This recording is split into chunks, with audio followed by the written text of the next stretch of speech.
เอาหลังจากเขากินข้าวแล้วเขาก็มาตักเอาน้ำนี่นะพี่น้องเอ้ยไปต้ม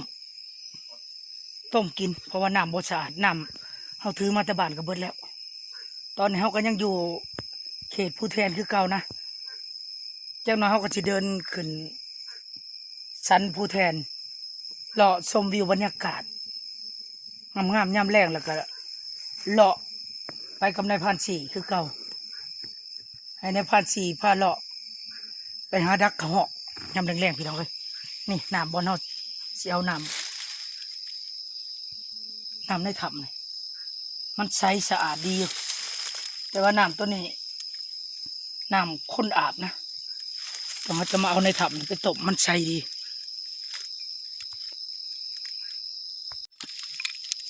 น้ำมันใสดีตัวนี้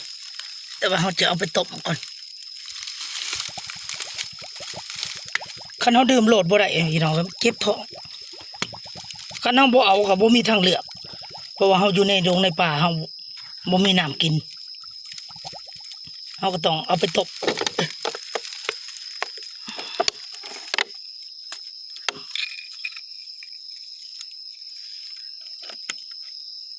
คันบ่ต้มน้ำกินก็ต้องหาเขื่อใส่เขื่อ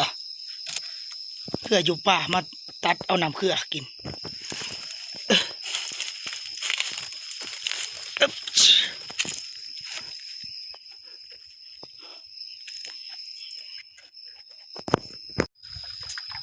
ต้มใส่กระป๋องนี่แหละเอาไว้ต้มเท่าละป๋องหัวช้ำบ่หัวช้ำยังไงเว้ยหาวิธีมาดูหรือว่าสิต้มใส่ขวดบ่ลองเบิ่งบ่ต้มใส่ขวดลองเบิ่งเอาให้เต็มเลยบ่หดดอกหอยไว้ได้ลองเบิ่งเอามาใส่อีกก็ได้ให้มันเต็มประมาณวางนี่หรือว่าพอแล้วเนาะป้องบ่ทันถูอยู่หั่นน่ะอยู่โบกหั่นกระป๋องเบียร์เปล่าตัวไปเดินทางต่อในผ่านน้ำหนาบ้านนี่กินเขากินน้ำแล้วที่ได้ให้ปวดขาเลยหลบคำหลบแรงโศกต้นคำนำต้นแรกนะบ้านนี่โศกมันโอ้วิวสวยงามเนาะเป็นหินแถวเนี่ยป่า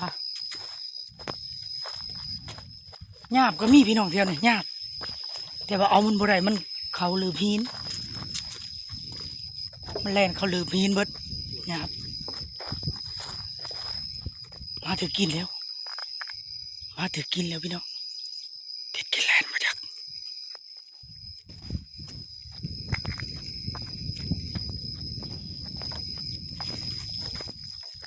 โอ้มาทางนี้ทำตัวนี้คนฝนตกนี่คนอยู่ได้หลายคนเถอะเลยบอลเขาเจ้ามาอยู่เวลาฝนตกเขาเจ้าจะตั้งทับอยู่นี่เอาจะไปปุ่นผักดอนตัวนี้ไปก็จะมีด่านอีกตัวนี้ไปประมาณ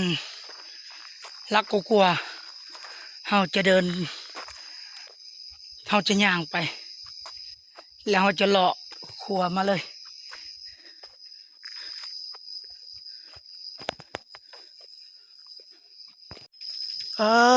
ตัวพี่น้องเลยเห็ดปวกเป็นแผ่นเลยพูดไปจุ่มโอ้ยเห็ดปวกดงพี่น้องมีแต่ดอกใหญ่ๆบุญนี่ฮะบุญหักชิบุได้เก็บเอาดอกพี่น้องเลยเพื่อสิถือเมื่อมันไก่นี่ปลายมันเถาอยู่นี่แหละเป็นเสื้อเห็ดอยู่นี่แหละแม่นบ่เฮ้ยทำมะแดงนี่โอ้เบิ่งสิไปเบิ่งทำมะแดงใช้ทำมันบ่นี่บ่โอ้ทำมะแดงไปเบิ่งก่อนโอ้น้ำมิ้นขี้พวกใช้พุ่นบ่พุ่นหน้าผาแล้วพุ่นทำใหญ่เลยบ่โอ้เขาสิขึ้นไปนี่วิทย์ดานตัวนี้แม่นผู้แทนเนาะไปพี่น้องเอ้ยถือขึ้นมาหมดพี่ยังขั้วมันมาแมบน้ำเดียวนี่เหม็นบดถีบเลย สิเลาะกันเถอะพุ่นชมวิวธรรมชาติผู้แทนพี่น้องเอ้ยเขตนี้ก็ขึ้นกับเมืองสองคอนคือเก่าเป็นเขตบ้านนักลึงต่อกับเขตบ้านเฮาอันนี้เป็นธรรมชาติหินตั้งจะก่อจะแก่ง่อยกันขึ้นนี่แม่นธรรมชาติของมันพี่น้องเอ้ยบ่มีผู้ใดเอามาย้องกันขึ้นเนาะถ้าเฮาจะมุ่งหน้ากันไปปุ๊บไปเบิ่งภาคดอนตัวนี้ไปมันสิมีด่านหินนี่คือกันเขาเจอว่าผู้แทนตัวน่ะมันจะเป็นแทนหินไปโอเคพี่น้องโอ้นกแต่มันถ่วงเฮาไปเฮาย่างขึ้นโน่นผู้พี่น้องเอ้ยมันเป็นจ่ายผู้แนมลงทางหลังพุ่นมันจะคอยลงเรื่อยๆนะตัวนี้ก็เป็นด่านถ้ำมะแดงต่อจากกันกับด่านผู้แทนเขตบ้านนากระลึงเมืองชอก้อนแขวงชนเขตคนบ้านเฮาอาจจะหูจักแถวนี่คำว่าผู้แทนนี่หลายคนก็หูจักพี่น้องไอ้แถวขอบเขตบ้านไกลเคียงเพราะว่าสิเป็นทั้งห้วยข้อห้วยไข่นากระลึงบ้านหน้าตังหรือว่าน้องคอนบ้านนาค่ำดอนศาสตร์จังซี่ดอนใหญ่อาจจะหูจักแถวนี้เนาะหรือว่าพี่น้องคนลาวเฮาขอบเขตบ้านนี่ที่ไปอยู่ต่างประเทศพี่น้องเอ้ยแต่ก่อนเพิ่นก็เคยมาอยู่ใส่ชีวิตหากินหาอยู่แถวนี้เฮาก็เลยมารีวิวภาพธรรมชาติให้พี่ให้น้องเฮาเบิ่งว่ามันยังคือเก่าบ่เนาะโดยเฉพาะแม่น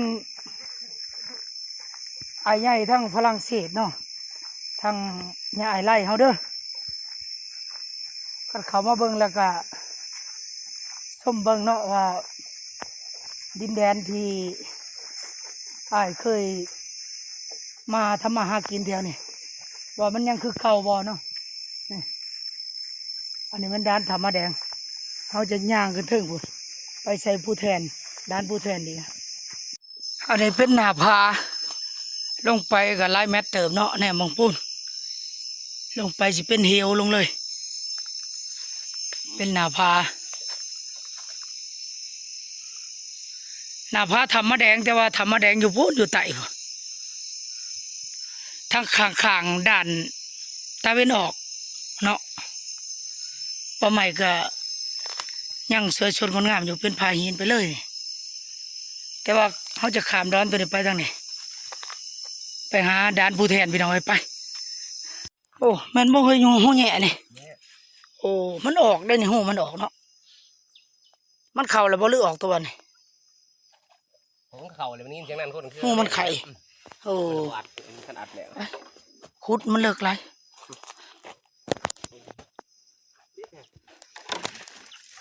ตอนนี้ก็จะเป็นด่านผู้แทนด่านผู้แทนด่านตัวนี้มันเป็นด่านหน่อยแล้วก็เป็นด่านตัวนั้นดอนภาคดอนโจทย์เป็นอีกเป็นด่าน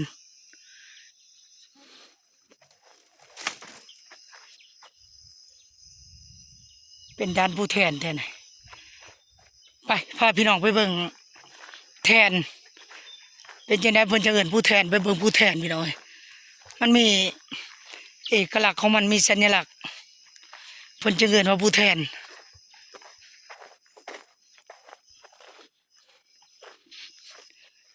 แง่ก็ยังมีอยู่พี่น้องแต่ว่าทีมงานเฮาเมื่อยขุดย่างก็สิบอกห้อยเลยพี่น้องเอ้ยกินแกงเฮ็ดปวกบ่มีแห้งแง่หยาบก็มีมันเข้าทำ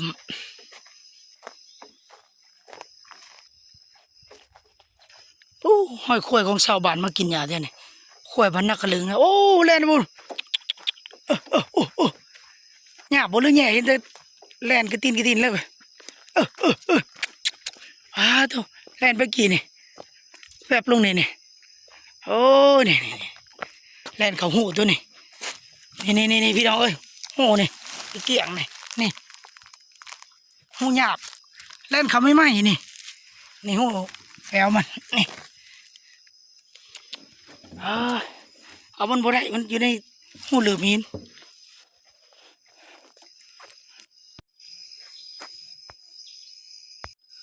เขาจะย่างกันหมดทั้งด่านตะเวนออก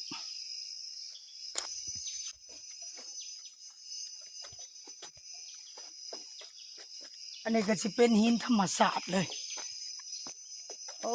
หินธรรมศาสตร์เป็นก่อนเลี้ยงหลายอยู่โอ้ตัวนี้อยากเบิ่งตัวหนึงอยากคือขอกพี่น้องเอ้ยหินที่มันอ้อมไว้ในลักษณะขอกในทางเขาเนี่ยทางเขาเปรียบเหมือนว่าขอกนี่ยังจักอย่างนี่แหละนี่ตามการสันนิษฐานนี่อยากคือเป็นขอกพี่น้องทางเขาตัวนั้นมันจอดกันเบิดใกล้ๆกับแทนตัวนั้นจะเป็นแทนหินผู้แทนโอ้แปลกพี่น้องเอ้ยก้อนหินก่อนที่เลี้ยงกันอยู่นี่เขาจะมาสังเกตเบื้องหินที่มันออมนี่เนาะนี่ออมมาหันนี่เท่านี้ออมไปเบิดหินนี่หิน1 ก้อน2 ก้อน3 ก้อน4 ก้อน5 ก้อน6 ก้อนนี่ลักษณะคือขอกพี่น้องเอ้ยอยู่ผู้แทนเลยนี่ทางนั้นคือทางเขาทางออกหรือว่าจะเป็นขอกหมาขอกช้างคนโบราณตะกี้บ่เนาะนี่ทางออก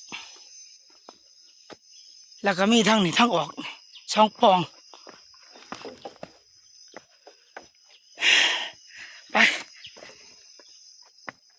ไปอีกไปเบิ่งแทนพี่น้องเอ้ย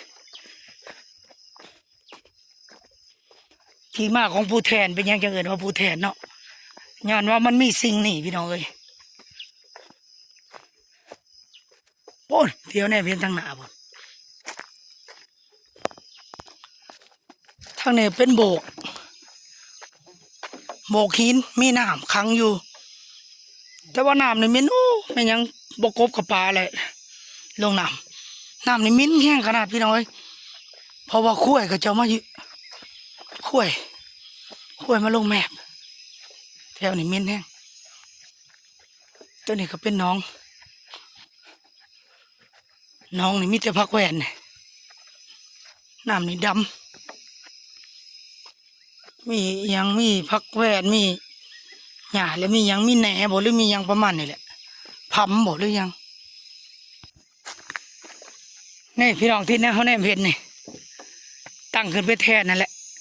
ย้อนสิ่งนี่แหละพี่น้องเอ้ยเพิ่นจะเกิดว่าผู้แทนอยู่นี่ไปเบิ่งไกลๆนี่แหละย้อนสิ่งนี่พี่น้องเอ้ยหินนี่แหละเพิ่นเดินแทนโอ้กระป๋อมจับอยู่ในแลนลงนี่มันเป็นถ้ำแทนหินเป็นแทนอยู่นี่แต่สมัยก่อนพ่อแม่เพิ่นบอกเล่านะจากการบอกเล่าเพิ่นว่าในแทนบอนนี้ในกล่องทำน้อยๆนี่มีของโบราณตะกี้เป็นมีกระบอกปูนมีมีดสนะแต่เก่าอยู่ในนี่อันนี้ก้อนหินน้อยๆมาแปะใส่ติดใส่ในเสริมสร้างไม้นี่แค่นั้นก็เอามาใส่ไม้เพิ่นเอามาบูชาพี่น้องโอ้มีขันบูชาอยู่นี่แต่ว่าคนบ่ได้มาบูชาแต่ดนเลยมาเคารพนับไหว้สิ่งศักดิ์สิทธิ์นี่เอามาใส่ไม้นี่เขาจะเอามาบูชาผู้ใดมาบูชาก็จะเก็บหินใส่ไปบ่อยเก็บขามาบ่อยเก็บแข้งประมาณนี้พี่น้องเอ้ยนี่มีมีดสนะตามการบอกเล่าพ่อแม่ว่าสู่ฟังตะกี้มันไปทำครับมีดสนะมีดที่เพิ่นตัดเสียดนะแล้วก็บอกปูนไงนี่ก็แม่นฮิเป็นแทนนี่ก็เห็นแต่คันเจ้ามาขอพรนะเป็นผู้แทนนะนี่พี่น้องเลยมันจะเป็นจ่ายขึ้นมาสูงสุดแหละจุดนี่ผู้แทนลงไปแถวขอบขางก็เป็นพาหินลงเป็นเหี่ยวไปเลย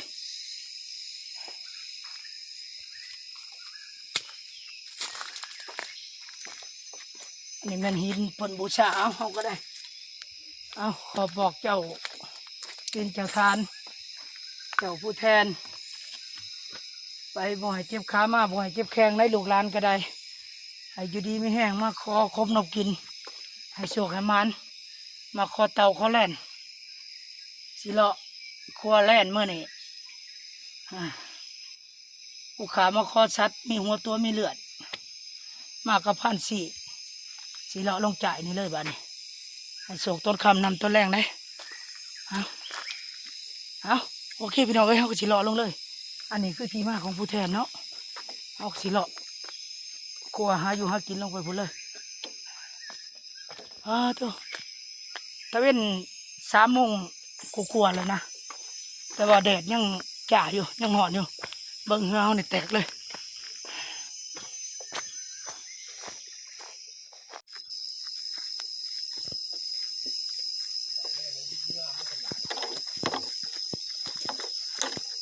เฮ้ย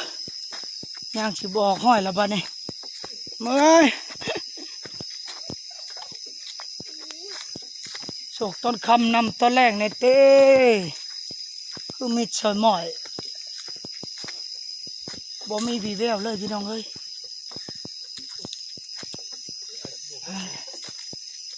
เอาพังเบิ่งเถื่อโศกมันมาเฮาแลนก่อนแล้วบางเถื่อมันพอแล้วยังอีก300 เมตรสิหอดทับเฮาสิหอดรถบอลรถเฮาจอดแต่ว่าเฮาย่างแทบบ่ไหวแล้วโอ้ยคำเลยพี่น้องเอ้ยเฮาเลาะไปหอดบอลรถเฮาก็สิได้เมื่อบ่มานกับเมื่อเด้อพี่น้องเอ้ยคำเลยตอนนี้เฮายังอยู่ปูดีอีกเทิงผู้อีกหน่วยหนึ่งเป็นผู้หน่อยนะเฮากำลังย่างลงผู้หน่วยนี้กับผู้บ่ใหญ่ผู้บ่สูงเฮ้ยมาหน่อยตัวเดียวนี่แหละพี่น้องเอ้ยแล่นแต่น้ำทางบ่มานดอกคะแนวนี่ดมมันดมนี่คืออยู่ตามธรรมดาเฮาเลาะยามค่ำๆนี่นะเฮาจะเห็นกระหอกกิน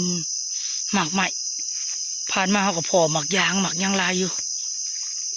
แต่ว่าบ่พอสัตว์กินนะ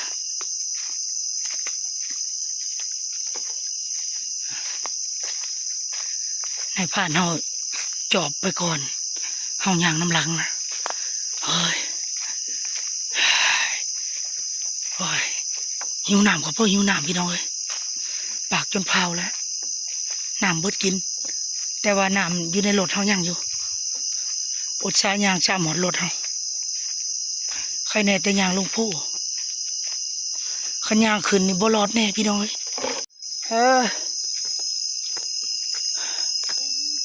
โอ้เด้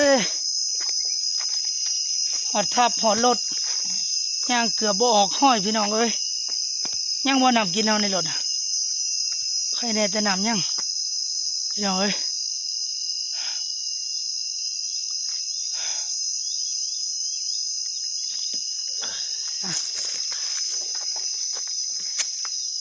ขัดกลับมามีคนหลักกินเนี่ยโอ้ยจะจิเมื่อยแห้ง ผมว่าเขาลักกินเยอะนี่ก็ได้ยางมันไว้เขาปวด บ่ยังเหลือน้อยหนึ่งเนาะเอ้าพอได้เยียวยา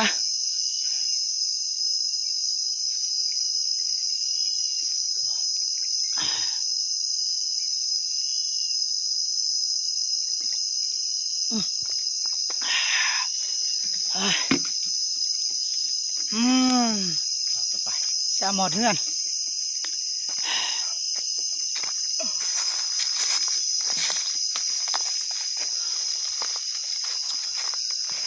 ตัวเมื่อยไรพี่น้องเอ้ยบ่มันยังเลยมันนี่ปอดเลยสัตว์มีหัวตัวมีเลือดถือว่าบ่ได้เพราะโตกลับบ้านบ่บ้านนี่ครับไปโอเคพี่น้องเอ้ยกลับบ้านก่อนว่าได้เมื่อยแฮงเกือบบ่รอดกินข้าวก็กินกับแกงเห็ดปวกเอามื้อหน้าแก้มื้อใหม่พี่น้องเอ้ยไปสำหรับคลิปนี้ก็ฝากช่ำนี้ก่อนพี่น้องเอ้ยกลับบ้านด้วยมอเตอร์ไซค์ห่างเขานี่แหละน้ำมันเบิดแล้วบ่จักเบิ่งน้ำมันก่อน เขาลักอยู่แต่ตาย เขาหลักเอาแล้วบ่จัก ยังอยู่ไปกลับบ้าน